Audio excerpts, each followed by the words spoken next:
Ladies and gentlemen, please welcome the Roseville Wrecking Ball. The Roseville Wrecking Ball.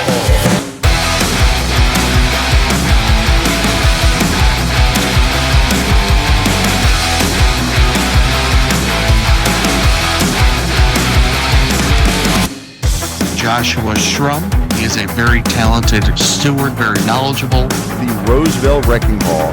This is one of those podcasts where I listen to every episode. I love what he's putting out there. The Roseville Wrecking Ball. Josh Shrum. Parcels of Knowledge. Does a fantastic job with that podcast.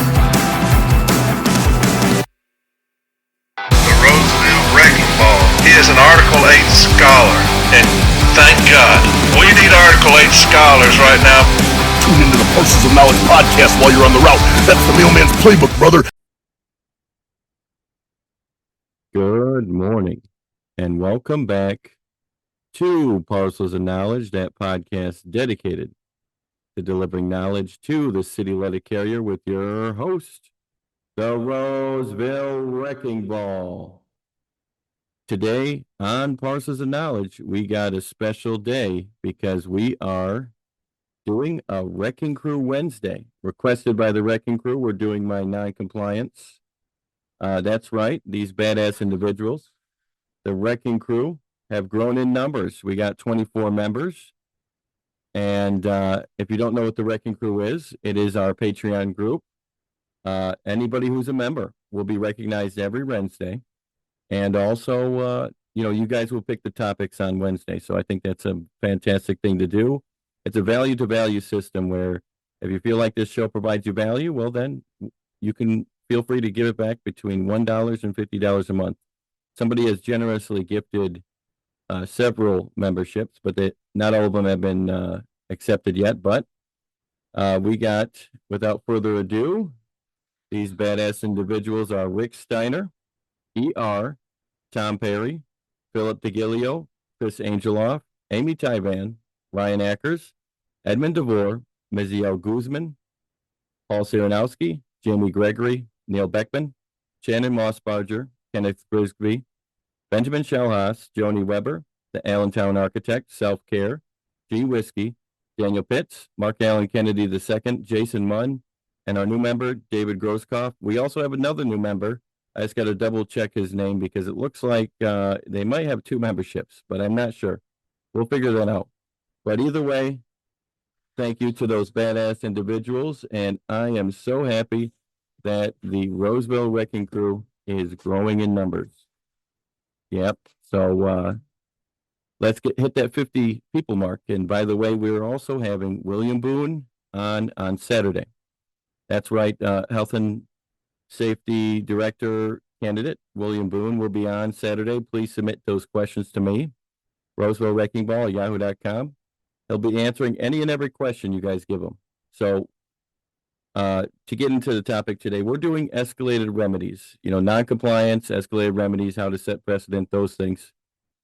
And essentially, I want to run a presentation. I'm going to be doing a presentation on the 19th with my own branch. So those stewards out there of my branch who will be attending that meeting, please don't attend this YouTube video or podcast. For those of you listening on the audio, you may see that I'm going to make it a little awkward because it's going to be suited for the video presentation. I kind of want to know how long this will go. So I'm going to run it as I'm going to try running it right now. And also, one other thing, I might ask some questions for those who want to use this presentation at their own branch. And the CLC will also be doing a presentation on escalating remedies. Hint, hint, CLC. This is your opportunity to have me on. That would be pretty cool. And, this is a sexy subject. So, I love talking about escalating remedies. So I'd really love to do it as much as I possibly can. So, yeah, definitely have me on if you guys would like during your nationwide Zoom. I know I'm not CLC, but hey, I don't think you need to have CLC. I'm down with all candidates who are going to help the city letter carrier. But first, before we start the presentation, I'm going to do this like Region 6 does. There's a lot of things that Region 6 does, I think, does very well. I'm not quite there yet. Also, just to let you know, I've never done a PowerPoint presentation before, so there's bound to be some issues when it comes to making sure to, hold it down, and, I might accidentally skip a slide or whatever. Bear with me. But first, we're going to do an escalation pop quiz, and the reason why is a lot of times it's valuable for people to understand where they stand. So this is not something you should grade. This is something that you should use to figure out, okay, what are the answers I'm going to give? At the end, we're going to go over it again and see if you learned everything. Okay, the questions are, what article of the National Agreement covers noncompliance? When is it proper to start asking for escalations? What is the point of escalation? What are days you can set a precedent at Formal A? What article of the National Agreement includes an example of an appropriate remedy that allows us to escalate remedies? What type of relief must first come prior to the consideration of escalation? So yeah, let's move into the presentation. Take those questions and see if you can get them answered during the presentation. And at the end, we're going to go over the answer key. All right, so escalating remedies. There is a pattern to this madness, and that would be noncompliance occurs. Noncompliance to what? That would be the national agreement or settlement agreements. Setting a precedent. Enough of noncompliance may occur where you set a precedent to ask management to stop, or other precedents that could be useful. Escalating your precedent if noncompliance continues to occur, and repeat until management stops the violation. This requires two different things. This requires a tough steward who is willing to put in the work and effort, because compliance is something that needs to be regularly determined and addressed. And it requires a party on the other side who is unwilling to comply with the national agreement. So not everyone's in a position for noncompliance, but that would be the formula. All right, next slide. Let's see.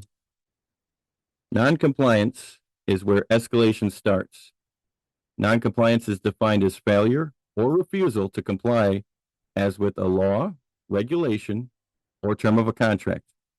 Our national agreement deserves to be complied with, as those terms are agreed to mutually and for the best interests of all parties.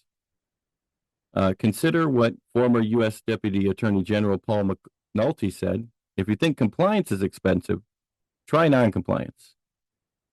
What happens when management does not comply with the terms of our agreement?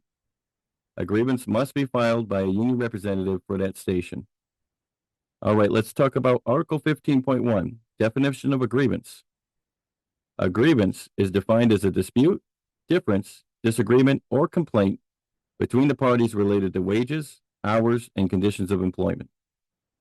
A grievance shall include, but is not limited to, the complaint of an employee or of the union, which involves the interpretation, application of, or compliance with the provisions of this agreement or any local memorandum of understanding not in conflict with this agreement. What I want you to highlight is a grievance shall include application of or compliance with the provisions of this agreement. This is your first citation. Article 15.1 says that you can grieve the noncompliance of the national agreement. All right. So noncompliance. Do we have a right to file a grievance for noncompliance? Hell yes.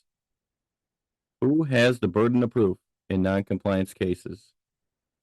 Is it contract or discipline? It's contract, of course. But that being said, it's the union. The union has the burden of proof. Under what article? Other than Article 15.1, we're going to be talking about Article 15.3a of the National Agreement. And what it says is the parties expect a good faith observance by their respective representatives of the principles and procedures set forth above will result in resolution of substantially all grievances initiated hereunder at the lowest possible step and recognize their obligation to achieve that end.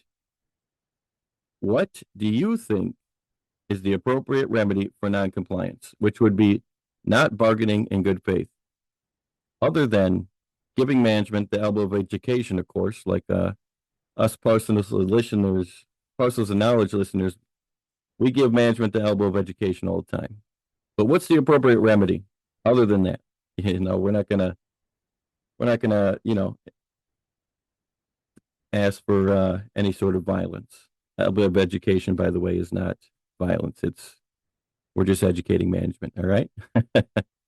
But that would be injunctive relief. Now, as our wonderful friend Greg Rowe has pointed out, this is not proper injunctive relief, but injunctive relief is what I also talk about as a stop order. So you can use them interchangeably, but in this particular fashion. But what I mean by injunctive relief is the cease and desist order, which is the most appropriate remedy for any act of noncompliance, is what's known in the legal community as an injunctive relief.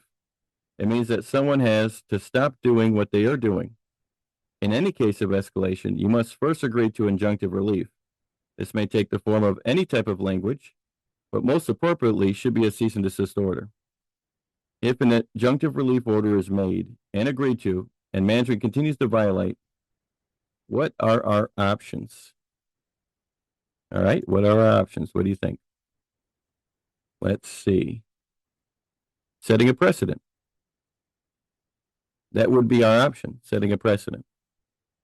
There are two ways to set a precedent. This can be only obtained at Formal A or above, and can be found for Formal A on page 15.6 of the JCAM. What do you think those two ways are? I'm going to go through those two ways. In fact, let me see. Having a little bit of technical difficulties because I'm trying to find the packet for that. Oh, here it is. All right. So let's take a look at 15.6. Let's see. 15.6. Well, we'll just talk about it. All right. 15.6 says you need to either no remedy at Formal A can set precedent unless the parties are specifically agreed to, or unless they set an agreement to dispose of same or similar future issues. All right. It's not word for word, but that's generally what it says. So, example number one, this is specifically saying so. This is examples of remedies. Management shall pay every carrier of an installation $1.50 per hour for each violation of Article 7.2 of the National Agreement. This sets precedent for this violation.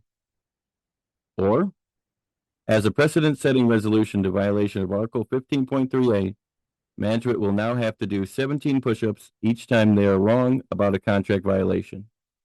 Those two are examples of how you specifically say so. Otherwise, you can go to other examples, which is an agreement to dispose of same or similar future issues, cease and desist. Management shall cease and desist violation of Article 7.2 of the National Agreement. That would be an example of a precedent in the form of an agreement to dispose of similar future issues, because that's the point of the cease and desist order. Or you can just be safe rather than sorry and say, as an agreement to dispose of same or similar future violations, management shall pay each grievant $50 per violation of Article 15.3a. You don't always have to beat around the bush. I think saying it that way is actually more precedent setting than than our current than cease and desist itself. So moving on. Let's see. Yeah, so the unique situation of our JCAM.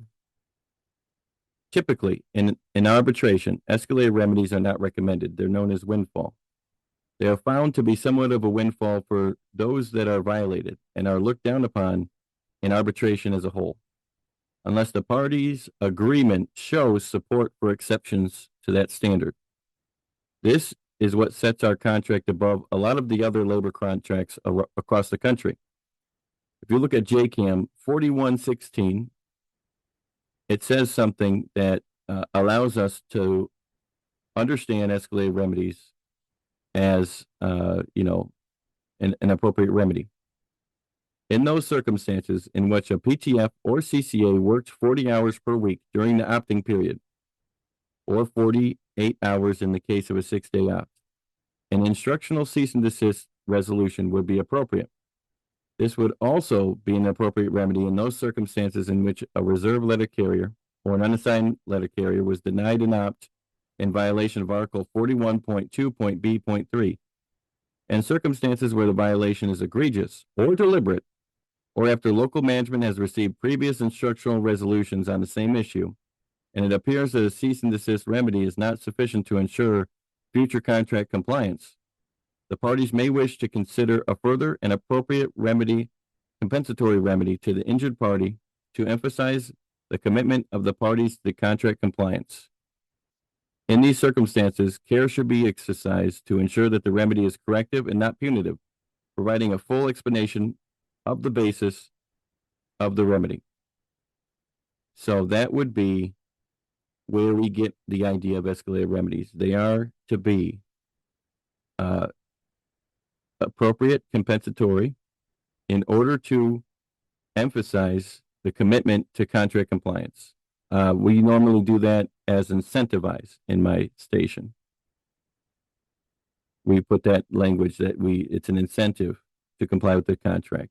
In these circumstances, care should be exercised to ensure the remedy is corrective, not punitive, providing a full explanation of the basis of the remedy. So in those remedies where you do decide to escalate, you must include a full explanation of what's going on. And I 100% agree with that.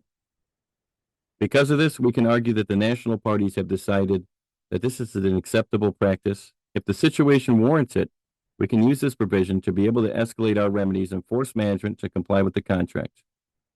As arbitrator William Eaton said in C 3039, as the common law maxim has long had it, there is no right without a remedy, nor is the party who violated the contract, or local or national, given much incentive to observe it in the future if the violation is allowed to occur without penalty.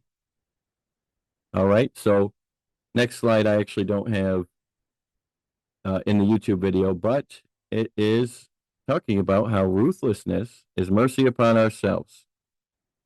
And what I would like to emphasize is that you need to be ruthless with contract enforcement. Ruthless, absolutely ruthless. You need to, if you want an escalated remedy, you need to file a grievance for each and every occurrence, because arbitrators typically take the position that if something has been violated as much time as it's been upheld, well, then it's not worth the weight that it's written in.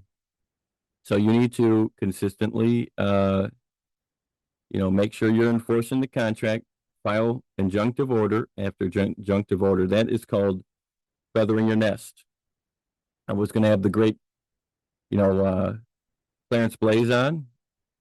Chris Shaw also observes this, feathering your nest. You need to have an overwhelming amount of injunctive relief in order to show that management was egregious or deliberate. And at that point, once you got an overwhelming amount, then you can move forward with an escalation, and it can almost be guaranteed because it's ridiculous. And in order to do so, you must be ruthless. Don't give management a way out. File for each and every grievance. And I'd like to highlight what Arbitrator Roberts had said. I disagree with management's rationale. The union seeking a $1,000 resolution for a 1-hour violation as being absurd. In my considered opinion, the failure to respect cease and desist orders without any regard to the escalating remedies is incongruous to the spirit and intent of not only the national agreement itself, but also each and every member of the Lake Charles bargaining unit. In my considered opinion, these escalating remedies should continue to intensify up until the time Lake Charles management opts to ritualistically and habitually follow that unambiguous Article 8.5 language. In summation, I would like to reiterate an important point made by Arbitrator Willits. Until such time that Article 8 violations subside, at this Lake Charles installation, the union's only defense is a continual escalating scale in the form of a punitive award. In my view, this is one of the very few times that I would condone an escalating scale relative to a punitive award. The union's required to perform the work as assigned and then grieve later, and I credit the union in their following of that protocol. It was clear that both of these cases were not isolated instances, instead full service weeks. I can understand a single day whereby overtime may not be proportionally properly assigned. However, at this installation, that would clearly be the exception. So until that assignment style is radically altered, the union's only alternative is monetary escalation. So in order to get an arbitrator to say something like that, you got to really be ruthless in your enforcement of the contract. All right, so let's talk about strengthening our case for escalation. Let's talk about the union makes its strongest case for additional compensatory remedies if it can demonstrate that violations were deliberate, repeated, or egregious. Both the JCRAM and the national level arbitration awards provide support for additional compensatory remedies in such situations. Of course, the more harm you prove, the better. Getting statements about how it affects the carriers, but also feathering your nest is proof of the fact that management's being egregious and deliberate. We need to get them to say that they're not going to do it again. But then if they do it again, it becomes almost deliberate. Grieve each and every violation. Break each case down to its simplest form and file separate cases for each separate violation. This is something very important. It's easier to prove the events of a day than it is of a week. So make sure if there's 7 violations in a week, 1 for each day, file 7 grievances. That's part of feathering your nest. There is no wrong way to escalate except when you do not escalate when you should. You have to determine what would be a compensatory remedy in order to incentivize management. And that looks different between each and every individual and what management will agree to, what they think is reasonable. It's better to get it at the local level because our step Bs are failing us lately. So please consider that when you get mad at the steward for agreeing to something a little bit lower than you expect. Sometimes it's better to do that to show that you guys escalate remedies as an appropriate remedy and then send it to step B. Filing Article 15.3A separate from the initial violation can have its strengths, and you must remember to stay organized. So what I mean by that is, if you file 15.3 separately, our national union likes to do something silly, in my opinion. I think they like to appropriate the noncompliance to the remedy, the violation itself. So, for example, if it's improper mandation, well, then you can have an appropriate remedy for improper mandation that's compensatory, but nothing else. I think, the refusal to follow the contract, to file settlement agreements, is an overall problem. I think that management who are likely to violate an Article 8 noncompliance would also violate an Article 7.2 noncompliance. So, with that being said, I think, there's 2 different ways, schools of thought. You can file in accordance with the remedy, which makes it easier for you to get compensatory remedies because you can make it based on that particular harm. Or you can file separately, which is what we end up doing right now. And you can say, okay, so if you have a violation of 7.2, you can file a grievance for 7.2, agree to cease and desist, and then file a grievance also for noncompliance to your old 7.2 settlements. And you've already kind of got them in terms of proving the burden because they agreed to the other grievance that they violated. Now they're going to have to agree to not following old settlements if you have a lot of old settlements on that. So it strengthens your burden if you do it the other way. And sometimes you can get a higher number of settlements and you can increase your escalations faster if you file them separately as 15.3A itself. And then remember to make your remedy educative. because it may position yourself better for proving that management's particularly egregious or deliberate. And be careful with providing escalated remedies that give undue enrichment to others other than the grievant, like, for example, stewards or branches, because typically arbitrators tend to look down on that. And, obviously you want the best case possible. Okay, examples of harm. So if you're trying to articulate harm, harm can be articulated in many ways. Many times the basis of the harm can be drawn out from the violation itself, such as the following. Article 8.5D, improper mandation, leads to time lost by carriers and missed opportunities on behalf of the ODL. Article 14, a violation of safety can lead to physical harm to the grievant. But just remember that where harm cannot be articulated by the violation itself, because it seems that the violation is merely contractual, there are factors of harm that remain present. The agreements made by both the union and management have more than just empty meaning. The integrity of both parties is at stake during non-compliance situation. A grievance settlement is an obligation from both parties, and failure to comply with such settlement tarnishes both parties' reputation and distorts the faith that the city letter carrier has in both the union and the USPS. Also, remember, you can incorporate documents that do not set precedent into precedent-setting language. Documents such as M1517, which states that compliance to settlement agreements is not optional. My Step B has done that to me, where I incorporated it into mine, and they put it into their remedy, where they say management must cease and desist violation of M1517 in addition to Article 15. I think that's beautiful, because they make the argument that M1517 is not an agreement between the two parties, so it cannot be enforced. It's simply a memo with one signature.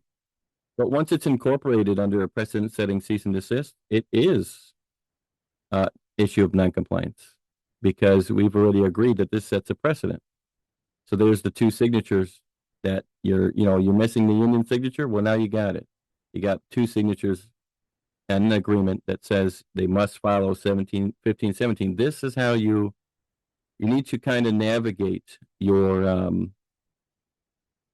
remedies in order to obtain certain things, and that's one of them. If you want to make something precedent setting, you can settle it at informal A. Hey, $15 for this violation. Recognize it at formal A next time, and now it's precedent setting. It might not have been when you signed it at informal A, but then it becomes once you sign it at formal A. So next, we're going to do examples from Roseville. And for the folks watching this video, I don't have a picture of it, but I'm just going to go through these examples and what I wanted to point out, all right? So these are just examples of different things. There's non-monetary and monetary precedents, and there's also non-monetary and monetary escalations. So here's some examples of non-monetary precedents, all right? So in Roseville, we had a problem with carriers being told to use cell phones. So we set a precedent that management will cease and desist violation. And basically it says that carriers will not be required to use their cell phones in the performance of their duties. That is positioning ourselves for a monetary escalation. That sets a precedent saying, hey, you need to stop. They decided to stop once we set that. All right, so here's another example. Sometimes precedents are set to get a little bit more than what's explained in the JCAM. In 2005, we set that all job discussions will be held on the clock. The job discussions will be held in either the conference room or a manager's office, and the employee will be provided a steward if the union requests one to be present. Some of those things are things we already have, but sometimes you want to clarify what's expected. Okay, so also we got Roseville 16623, and this is a precedent-setting cease and desist back in May of 23. This is where our non-compliance payments started to bloom or blossom, because we asked them, look, no more. You got to stop doing that. And they agreed. From there on, we started to escalate monetarily. let's talk about some monetary escalations. We got Roseville 81. Oh no, these are non-monetary escalations. Those were monetary precedents. This is non-monetary escalations. So into 2023, we got in a resolution because we have a problem with equitability. We tried to escalate that. And instead, we settled on a non-monetary escalation, which provides the union the ability to determine equitability on a weekly basis on guaranteed time that management would be giving us. In 2013, we signed an agreement saying that no carrier that doesn't feel safe in the dark should be able to be forced to carry in the dark. In 2023, we signed a resolution. This is non-monetary, but it is involving monetary, that if they continue to violate Article 15 non-compliance, that future settlements may have a compensatory resolution, and that even non-monetary resolutions must be fulfilled within 30 days if possible. In 2024, we agreed that we expanded upon the reasonable germane M document. We agreed that management participants will answer reasonable germane questions in a way that is responsive to the subject matter in each question, because management was saying, hey, I'm not gonna, I'm just gonna say the same word over and over again, and I'm responding. So I said they must be responsive to the subject matter of each question. We set that precedent. In 2025, they observed that. I said it as an agreement to dispose of same or similar future issues. It only took one settlement. And in 2025, Step B observed that precedent, even though it only had one settlement. That's the power of that one, of using that as an agreement to dispose of same or similar future issues. There's no question.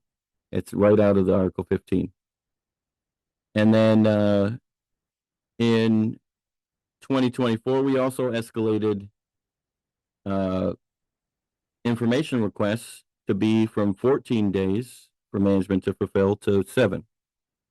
Those are examples of non-monetary escalation. Now let's go into monetary escalation. And we'll start with Article 8. One of the most common one is escalating the people who are not getting paid, the people who are being forced. So a lot of people have this one where we escalated it by percentage. We're at 100%. We escalated information requests to $15 for not being fulfilled within that 7-day period. We escalated, that's paid on a rotating basis to the entire office, not to the steward. We escalated $15 for not giving the union a PS Form 1723 on time. That's also on a rotating basis to each and every carrier in the station. All right, let's see. We also have, let's talk about monetary egregiousness. I had one carrier where that's also an escalating remedy, but it's not permanent. It's not a precedent. It's based on each and every case. So at the time, my precedent was $25, but this carrier was on EP for over a year, didn't get paid for over 3 years. And this carrier got $4,000 in escalated remedies because they just wouldn't pay it on time. All right, so let's talk about my Article 15 journey, which is, failure to bargain in good faith. So this is our Roseville's journey. In 2023, like I said earlier, we set a precedent setting cease and desist injunctive relief. That was May of 23. In August of 23, we set, it continued to happen. So we set another one saying, hey, not only does monetary awards have to be paid within 30 days, because this came from monetary awards not being paid within 30 days. But we also said not only does monetary have to be paid within 30 days, but non-monetary has to be fulfilled within 30 days as well. And additionally, any future violations may result in a compensatory remedy. So in October, 2 months later, we signed our first escalation. It was actually a non-monetary one. It had to do with management abating a loose dog issue. They paid their $25, which set sort of a precedent. Didn't say it set a precedent, but then we continued to pay $25 throughout 2023 and 2024. And then in 2025, we agreed to clarify it. That we had a batch of grievances where they didn't give us the receipt on time. So we said, you know what? This $25 per 30 days per grievance is going to be paid even if you paid it. But it didn't give us a receipt within the 30 days. So sometimes you want to position yourself for that. There was a time where even in 25 that management observed the $25 resolution without even agreement yet, that they would just automatically pay it. So we made sure to put that into the settlements. In 2025 at the end, we were positioning ourselves for a new escalation. So we decided to basically clarify our remedy again, that for sure it's $25 per 30 days per grievance that the settlement is late, that it's not complied with. And for instant cases, it's just $25 per grievance, because if it's not a continuous violation. Then in 2026, in March, we did actually achieve that escalation. At the local level, we got $50 per 30 days per grievance. In fact, we attempted to, in order to achieve that compromise, we attempted to say that the $4,000 in escalated remedies could be forgiven if management pays that on time. And the reason why we made that recommendation is to show that we're bargaining in good faith. That's what arbitrators would love to see, that you tried everything that you can. Well, guess what? They didn't pay it. So now that $4,000 became $17,000. So that is how we did escalating remedies. We're now at the point where we're filing an Article 15.3 for every type of, non-compliance to settlement agreements. So a lot of times when we do that now, they kind of try and anticipate our compensatory remedy. For example, in Article 7.2, when we were having crossing crafts, the moment we were going to ask, we got a lot of cease and desist. The moment we were going to ask for money, management stopped violating. And that is the point of this process, is to get management to stop violating. So, ultimately, the summary is noncompliance occurs is the first step. All right? Noncompliance occurs. Second, in order to get that noncompliance to stop, you set a precedent. Third, you escalate that precedent if it continues to occur. Fourth, repeat until management stops. There is a price where management will stop violating, and you just haven't reached it yet if they continue to violate. So if you guys have any questions, feel free to ask them. But, you can message them to me. But let's go back over our answer key before I let you go. What other article of the National Agreement covers noncompliance? Article 15. More specifically, Article 15.1 and 15.3a. When is it proper to start asking for escalations? When you feather your nest. There is no exact amount of injunctive orders prior to attempting to escalate. It's more of a work of art. It can be escalated when their noncompliance becomes overwhelming in nature. That's what you're looking for. What is the point of escalation? To attempt to incentivize management for future compliance. Specifically, what are the two ways you can set a precedent at formally? Specifically saying so, or making an agreement in an effort to dispose of same or similar future issues. What article of the National Agreement includes an example of an appropriate remedy that allows us to escalate remedies? Article 41, page 4116 of the JCAM. I don't want to see any grievances for an escalated remedy without putting that article in there. You need to talk about the contention that the national parties have agreed to this language as being appropriate for this particular example, so it should be considered an appropriate remedy in general, depending on the circumstance. What type of relief must first come prior to the consideration of escalation? Injunctive relief, or otherwise known as stop orders. So there you have it. That's my escalated remedies presentation. It may or may not be as good as the CLCs coming up. I'm sure I will have time to improve on it. But hopefully you learned something valuable today. And as always, have a good day. If these guys are getting educated, we will be in big trouble.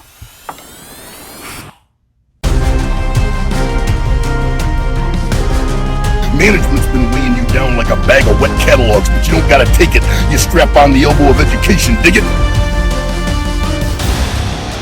Ladies and gentlemen, please welcome the Roseville Wrecking Ball. The Roseville Wrecking Ball. The Roseville Wrecking Ball is an Article 8 scholar, and thank God, we need Article 8 scholars right now. The Grievous Genius and the Roseville Wrecking Ball doing amazing work. Tune into the Parcels of Knowledge podcast while you're on the route. That's the mailman's playbook, brother.